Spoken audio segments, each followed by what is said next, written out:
जय श्री कृष्णा दोस्तों, स्वागत है हमारे चैनल क्विक नॉलेज में। आज की इस वीडियो में हम बात करेंगे साल 2024 मार्गशीर्ष माह का पहला प्रदोष व्रत कब रखा जाएगा। प्रदोष व्रत शिव गौरी की आराधना के लिए शुभ होता है। मान्यता है कि इससे जीवन के सभी कष्ट दूर होते हैं। पंचांग के अनुसार इस साल 16 नवंबर से मार्गशीर्ष माह की शुरुआत हो चुकी है और 15 दिसंबर 2024 को इसका समापन होगा। सनातन धर्म में प्रत्येक माह के शुक्ल पक्ष और कृष्ण पक्ष की त्रयोदशी तिथि को प्रदोष व्रत रखा जाता है। शिव जी की पूजा आराधना के लिए प्रदोष व्रत का दिन सबसे उत्तम माना गया है। मान्यता है कि इस दिन शिव गौरी के पूजन से जीवन में सुख समृद्धि और खुशियों का आगमन होता है। पंचांग के अनुसार 28 नवंबर 2024 को मार्गशीर्ष यानी अगहन महीने का पहला प्रदोष व्रत रखा जाएगा।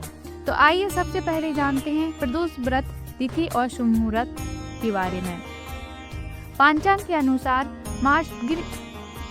अनुसार मार्गशीर्ष माह कृष्ण पक्ष की त्रयोदशी तिथि का आरंभ 28 नवंबर 2024 को सुबह 6:23 पर होगा और अगले दिन 29 नवंबर को सुबह 9:43 पर समाप्त होगा। इसलिए उदय तिथि के अनुसार 28 नवंबर दिन गुरुवार को प्रदोष व्रत रखा जाएगा। इसलिए इसे गुरु प्रदोष व्रत कहा जाएगा। इस दिन सौभाग्य योग और शोभन योग का शुभ संयोग बन रहा है। आइए अब बात करते हैं प्रदोष काल पूजा मुहूर्त। 28 नवंबर को गुरु प्रदोष के दिन शाम 5:12 से लेकर रात 7:55 तक प्रदोष काल पूजा का शुभ मुहूर्त रहेगा। आइए अब जानते हैं प्रदोष व्रत नियम के बारे में। प्रदोष व्रत में दिन देर तक सोना नहीं चाहिए। इस व्रत में काले रंग के कपड़े नहीं पहनना चाहिए। व्रत में किसी को भी जाने अनजाने में अपशब्द कहने से बचना चाहिए। इस दिन व्रत में लहसुन, प्याज और मांस मंदिरा समेत तामसिक भोजन का सेवन नहीं करना चाहिए। प्रदोष व्रत के दिन भगवान भोलेनाथ को सिंदूर, हल्दी, तुलसी और केतकी का फूल नहीं अर्पित करना चाहिए। इस व्रत में अन्न, चावल और सादे नमक का सेवन नहीं करना चाहिए। प्रदोष व्रत पूजा विधि।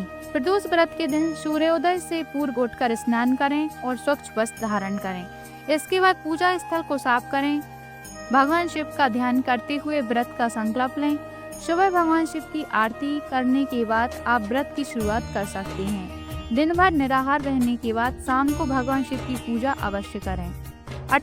शाम को पूजा के समय शिवलिंग पर दूध, बेलपत्र, शहद, धतूरा आदि अर्पित करें। इसके बाद दीपक जलाकर भगवान शिव की पूजा आरंभ करें। इस दौरान शिव चालीसा का पाठ करना भी उचित रहेगा।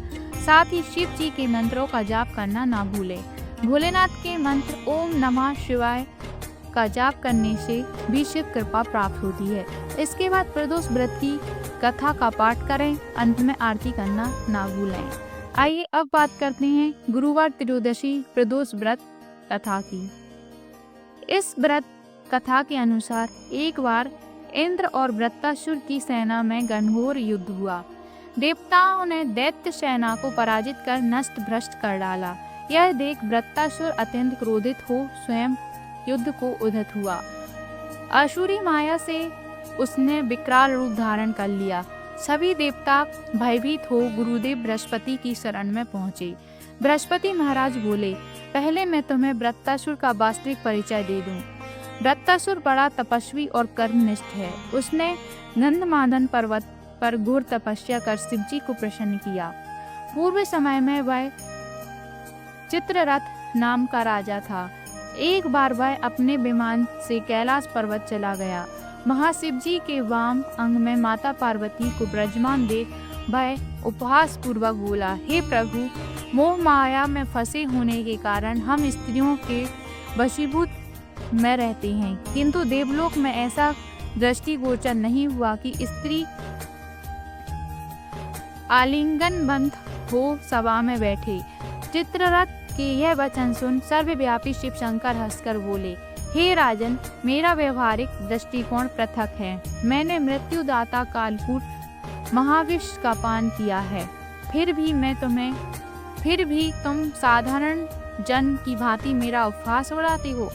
माता पार्वती क्रोधित हो चित्ररथ से संबोधित हुई, अरे दुष्ट, तूने सर्वव्यापी महेश्वर के साथ ही मेरा भी उपहास उड़ाया।